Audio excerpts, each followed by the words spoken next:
This could very well be the most important crypto video you watch this entire year. And that's because, look, while everyone's out celebrating the recent gains we've had in the crypto market, the charts I'm about to show you in this video tell me a completely different story. What is coming very soon could very well wipe your entire portfolio out or create generational wealth, money that would set you and your entire bloodline up forever. So if you are holding any type of crypto right now, you cannot afford to miss what I'm going to reveal to you now. This could be our golden opportunity, but you have to know what's coming and likely when. Okay, but just wait 1 second, because I know I'm going to get a bunch of people going to the comments and just saying Kyron's bearish. He's talking about a possible doom and gloom situation. Yes, I am, but no, I'm not bearish. I'm bullish for the next 3 months, 6 months, 12 months. Nothing in my plan has changed, and I've never been more bullish. I think we'll have a full-blown alt season and ample opportunity to make money. However, when this thing ends, and I think it will definitely end, I don't think there's a super cycle theory going to happen here. There's going to be a monumental crash, possibly even bigger than the GFC. We're talking about stocks, the housing market, everything I'm about to mention in this video coming crumbling down. And later in the video, I'm going to show you exactly what I plan on doing to capitalize to, again, essentially set not just myself up, but my kids and my grandkids, essentially my whole bloodline up. That's the opportunity we're talking about here, and I am by no means exacerbating that. So over the last, I guess, week or so, I think a lot of people have regained confidence. I've noticed myself, a lot of people are still very worried, but I have began to see the switch where the average person was bearish to now the average person is a little bit more optimistic. I wouldn't say bullish, but I think optimistic. But that being said, we have to go into the charts I'm eyeing off as warning signals. And of course, later on, I'm again going to go over what I'm doing to prepare for this and to capitalize on the massive crash I truly do believe is coming. So first of all, one of the best forecasts we have into economic uncertainty and recessions is the bond market. Now, this right here is essentially the 10-year yield versus the 2-year yield, so it's the yield curve. And again, when there's problems in the bond market, that typically screams as pretty large problems happening in the economy, particularly when the 10-year yield is actually lower interest than the 2-year yield. What that means is essentially if I'm locking up a bunch of cash for 10 years, I'm getting less interest on that. I'm getting less of a reward than people locking it up for 2 years. That doesn't make sense. I'm locking something for 10 years, I better see a higher return. So again, a whole bunch of problems do come from this, but you can see here that's essentially called an inverted yield curve. And that's when we have pretty much this chart go beneath the midline here of 0. Now, we've had the largest period in which that was the case over here, starting in about 2022, going up here until around late 2024. It was 784 days, as you can see right here, the longest in US history. This is a very scary thing because once the yield curve inverts, once we see, kind of price go beneath this midpoint, it's a countdown timer until we have an official recession. It's pretty much got a 100% hit rate. Every time it goes beneath and then goes back up again, we have a recession at some point in the future. And I think it's pretty important to note as well that when recessions are actually officially called, it's always after the yield curve goes back to normal, where the 2-year yield is less than the 10-year yield. You can see this happen back over here. It was almost basically 12 months after we initially inverted.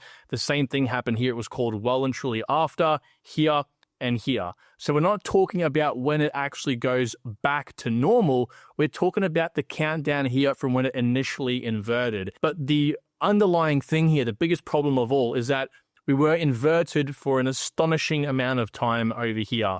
So we do have people panicking because that countdown timer started way back in July of 2022. I need you to understand it's more than just the bond market screaming a recession is near. No one knows when, but it's very near.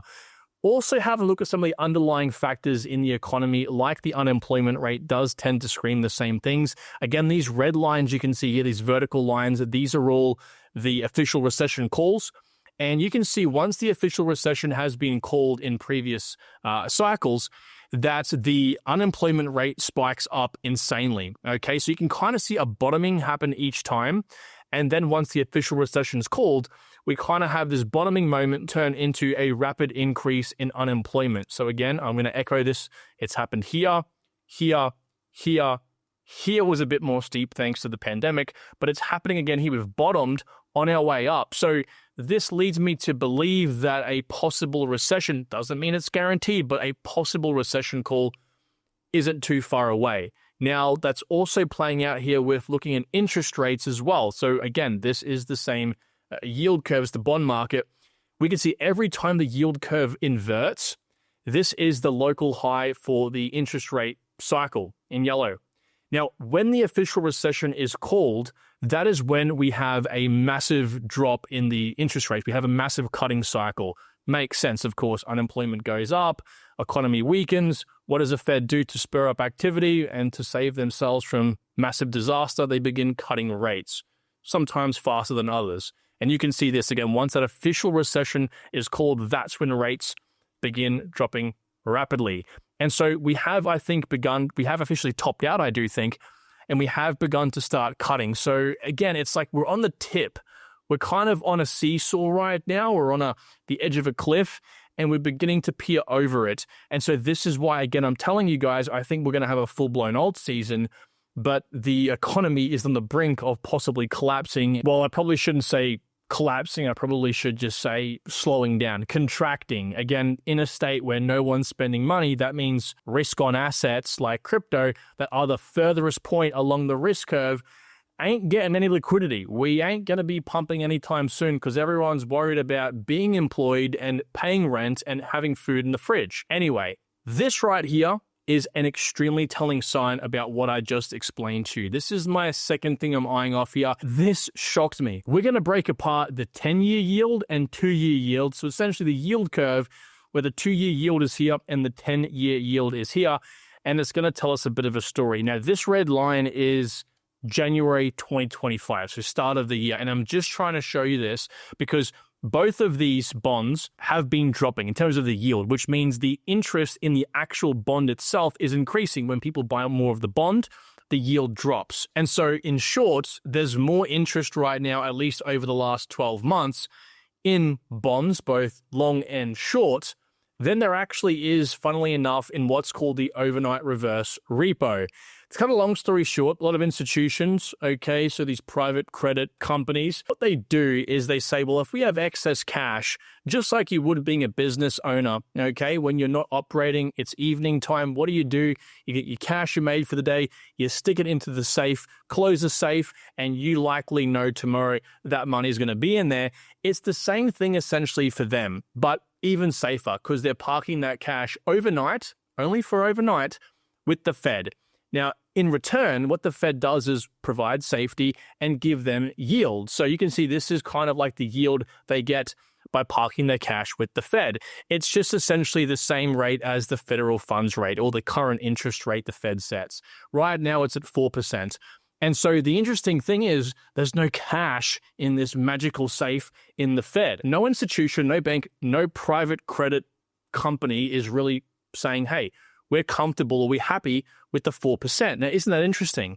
If you can park your cash overnight in a very safe place for 4%, wouldn't you want to do it? Well, the institutions, let's just call them for simplicity, the big money, they're saying no. They're saying we'd rather take a roughly 40 basis point haircut, so make 0.4% less, which is big money when you're talking about tens of billions of dollars, and buy short-term bonds, locking their cash away for 2 years at 3.5%, then locking it up and obviously relocking every night it with the Fed at 4%. And when you think about it, that makes sense if they believe there is going to be slowdown coming within the next 2 years. And so we come back here to have a look again at one of the things that happens when we essentially have a recession, which is interest rates being cut rapidly. If interest rates begin cutting rapidly, like I said before, this here, the overnight reverse repo interest rate is determined by the Fed. All right, it's the federal funds rate. So as they cut rates, this will fall down. And so they're better off locking, okay, away their cash at 3.5% for 2 years than potentially doing it with the Fed and getting 3%, and then maybe 2%, and then maybe even 1%. This was actually not my connection. I didn't make this connect. This was actually made recently on a video by George Gammon. I would highly recommend everyone goes and subscribes to George Gammon. Also, go ahead and subscribe to our No BS macro channel as well. Frankie is just as knowledgeable. He's an absolute weapon. And when it comes to this market, as I'm obviously describing here, macro is extremely important, not just for the potential downsides, but because I do believe that is what is pushing this cycle and previous cycles. So let's move the bond market and what the whales are essentially doing behind, and let's look more towards cycles, cyclical patterns that have occurred like the S&P 26.5-year cycle here since way back in 1919, just like clockwork. To cut a long story short, every 26.5 years or 9,700 days, give or take, we have a blow off top of a cycle. So a cycle high of that last 26.5-year period. Ignore the roaring 20s. Okay, so cycle high here. Okay, cycle high here and here. And that blow off top moment precedes a 50% drop. So we crash on average 50%. And so this is what I think will happen here again. We're in the blow off top area right now. We're in that last final phase. And like I said, if we actually have this play out, October 2026 is the date that we have in the crosshairs. The last time this happened was back in the dot-com bubble. And like I said, it's the same sort of breakup. It's the same anatomy of what's happened in prior cycles. The same can be said back in 1970s. You know, out of the roaring 20s here, we could see this was the actual high. Like I said, if you ignore this, and the same sort of pattern happened, other than this was actually a 30% drop, and this is the Dow Jones data, so we can't really pull that in. But yeah, super freaky how it's played out. And if we actually look at the P to E ratios as well, which is essentially looking at the whole S&P cycle and their price to earning ratio, essentially it gives you a decent idea in terms of whether the general stock market is overvalued. And you can see back over here in the 1919s, the general P to E was 9.5.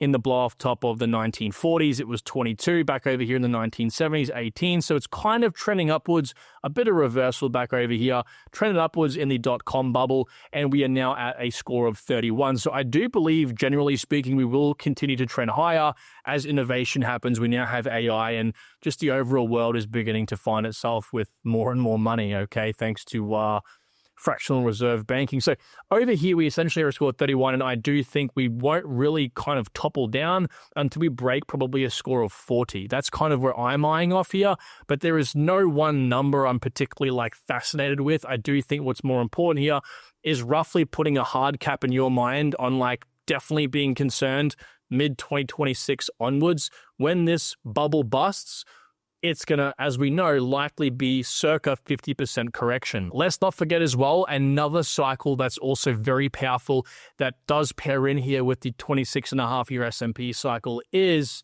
the 18.5-year housing cycle. So when the housing market busts, sooner or later, we essentially have everything else begin to fall down as well. Everything pretty much is underpinned by the housing market. So this is another very important cycle to eye off. Again, late 2026, we can expect this to kind of pop. Also, the global liquidity cycle, as you might imagine, is essentially the rate cutting cycle, the credit expansion and contraction cycle. This is due to have roughly a high sometime around 2026, which will put us right about here. So many cycles, many concerns right now in the economy. I think we all feel it, right? We feel that everything's overvalued. We feel the cracks. You see the cracks. If you just make some money this cycle, if you make some money, this is what I'm telling myself, Kyron, just make something. You will hopefully be able to buy the dip of a generation or generational wealth dip, whatever you want to call it, right? And so I think, and this is going to get into some points I want to mention here in a second, what I'm doing is not locking up my crypto. So if I own crypto, if I own anything, as a matter of fact, I'm being very careful about keeping that locked up for any time, more than possibly, the next few months here. This isn't the bond market. This isn't a complete safety net. Crypto is the furthest point along the risk curve as possible. So basically, if you're someone locking up your crypto for 8 years, that's all due respect. Again, I'm not sort of trying to shame you. If it works out, and I wish it does for you, generational opportunity probably making there, right? But people locking up their crypto for 5 years, 8 years, or whatever it may be. And all I'm thinking of is if any of this stuff happens and we actually have a dip that is circa 50% in the stock market, crypto is not going to fare any better than that. That is for sure. what's going to happen is essentially you're missing out on potentially buying the dip. Like I said, generational wealth. So if you're buying here today in 2025, maybe even 2026 here very soon, and you're able to sell sometime around the top of the cycle, not the actual top, but make some profit essentially. What you're able to do is multi-cycle compound. It's a theory I talk about here quite a lot where you take your profits and you buy back in the dip. Then the money you bought in the dip, you sell in the next cycle. And the amount of money you can make in a very short respective period of time is incredible. Like 10K can very well be 750K if you 10X this cycle and 10X the next cycle. 10X times a 10X is 100x. And so by locking away your crypto, you essentially miss out on this potential chance. Not to mention, if you stake a coin for 8 years, that coin may not exist in 8 years' time. You run a very big risk. It's like betting on some random new .com company back in the .com bubble. I think I could probably name on two hands all of the companies that survived that massive purge today. And the last thing I'll mention very quickly is what I'm doing here, and that is buying Bitcoin in the next bear market. When everything crashes, I believe in Bitcoin for the long term, okay? So I'll be buying that, then waiting 2, 3, 4 years, maybe into 2030, and then if the opportunity presents itself, buying altcoins for the final blow-off top moment. But I'd be lying to you if I said to you, we know what's going to happen to Bitcoin when this crash does come. Like I said, it's going to be a very big crash. We'd like to believe it'll kind of react the same way gold, which is this chart up here, would react in these recessions, which again are these red lines, in the sense that for the most part, it either trends sideways, might have a potential dip. This is back in the GFC, but generally speaking, gold is an extremely hard kind of money and it'll always be used, very sellable, right? So essentially that means that it's always going to be around. And so, of course, if you believe the same with Bitcoin, fantastic, but it hasn't been through one of these things before. Gold's been here since forever. Let me know what you think down below. Do you agree? Do you disagree? What are you looking at here? Am I missing some very important signals? I'd love to know. But look, ultimately, guys, if you can, make some money, the moral of the story, and hopefully buy the dip. I wish you all meet that success, by the way, and that's all I can say. So take care out there. Talk to you tomorrow. Bye-bye.